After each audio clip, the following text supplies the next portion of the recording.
नमस्कार,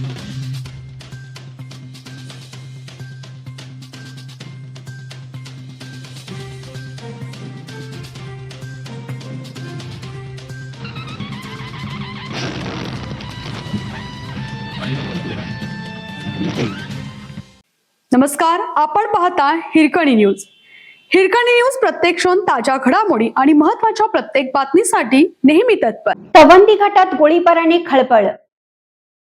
तवंदी घाट येथील hotel white house नजीक शनिवारी सायंकाळी स्क्रॅप टेंडरच्या वादातून झालेल्या गोळीबाराच्या घटनेने परिसरात खळबळ उडाली.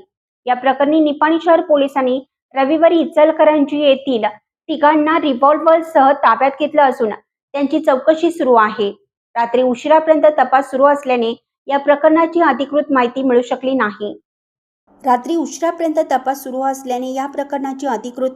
शकली नाही. दरम्यान गोळीबार झालेल्या व्यक्तीने शनिवारी रात्री निपाणी शहर पोलिसात तिघांविरोधात फिर्याद दाखल केली. त्यानुसार पोलिसांनी तपासाची चक्रे वेगाने फिरवली आहे. मिळालेल्या माहितीनुसार महाराष्ट्र, कर्नाटक आणि गोवा राज्यातील स्क्रॅप टेंडर घेणाऱ्या व्यावसायिकांची बैठक तवंदी घाटात परिसरातील हॉटेल व्हाईट हाऊस नजीक येथे सुरू होती. यावेळी एका टेंडरच्या कारणावरून दोन गटांमध्ये वादावादी झाली. वाद वाढल्यानंतर इचलकरंजीतील एका टेंडर व्यावसायिकाने दुसऱ्या व्यावसायिकावर रिव्हॉल्व्हरमधून गोळी झाडण्याचा प्रयत्न केला. मात्र संबंधित व्यावसायिक वेळीच खाली वाकल्याने तो बचावला.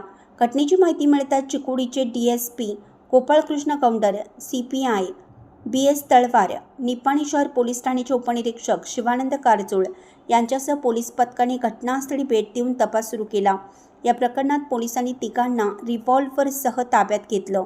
संबंधित बंदूक कोणाच्या नावावर आहे, ती कोठून खरेदी करण्यात आली आहे, तसेच या घटनेमागे आणखीन कोणाचा सहभाग आहे का, याचा तपास पोलीस पथक करत आहेत.